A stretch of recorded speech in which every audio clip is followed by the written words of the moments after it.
Hello guys, எங்க வீட்ல நிறைய விதமான மீன் குழம்பு வச்சாலும் அதுல காரப்பொடி மீன் கொம்புன்னு வைப்பாங்க பாருங்க. சாப்பிடறதுக்கு காரசாரமா இருக்கும். சளி இருமலுக்கு ரொம்ப நல்லது. அதே ரெசிபி நான் உங்களுக்கு சொல்லி தரப்போறேன். டக்குன்னு சொல்லிடுறேன், நோட் பண்ணிக்கங்க.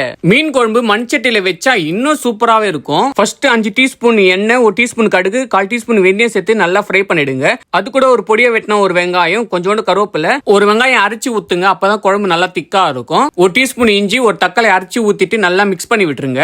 அதுக்கப்புறம் ஒரு தக்காளி சைஸ்ல புளியை எடுத்து தண்ணியில கரைச்சிட்டு அது கூட 2 பொடியா வெட்டின ஒரு தக்காளி, 5 டீஸ்பூன் வீட்டு மிளகாத்தூள், 1 டீஸ்பூன் மஞ்சத்தூள், தேவையான உப்பு சேர்த்து நல்லா மிக்ஸ் பண்ணி விட்டுருங்க.